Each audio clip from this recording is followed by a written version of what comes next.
By the way, with the rise of technology and the future of food, might be very different than what we have now, especially since most of our favorite foods are now printable.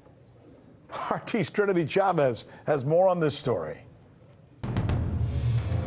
With the rise of culinary 3D printers, most of our favorite foods are printable, and the stakes are high as the 3D printing industry races to perfect printed meat.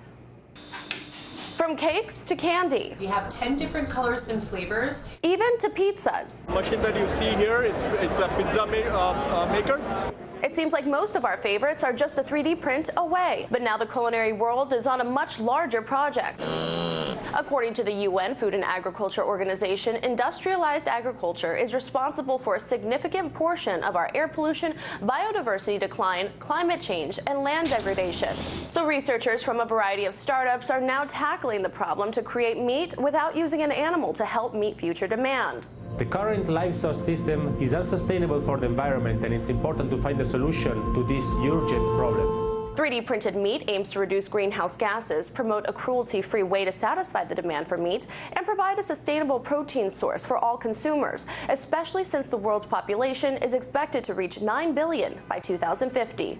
When I was able to build a tissue that really resembled an animal tissue, I thought, why can't I use this technology and apply this to gastronomy so that I could generate a meat substitute?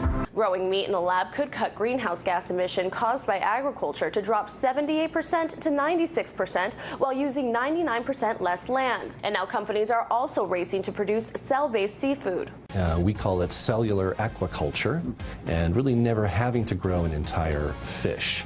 We only grow those cells that you will want to be eating. Now, the 3D printing technology does allow for customization of the ingredients to accommodate a person's dietary needs, but part of the challenge is to create food to feel and look like the food the consumer expects. Meanwhile, experts say that further in the future, this may be the norm, to get your steak or seared piece of tuna 3D printed on demand. Reporting in New York, Trinity Chavez, RT. So you haven't heard that we're the ones covering the stories that you won't see covered anywhere else? In Venezuela, Kazakhstan, let's go to Hong Kong. And the media reaction to that has been crickets. How about the way we cover those stories? What the hell does that mean? Huawei, Huawei, Huawei. That's the key word in this case, uprising. Keep? Can you believe that? Watching. This is the right thing for members of the media to do, to actually pick sides. Look, if you like what you see, subscribe.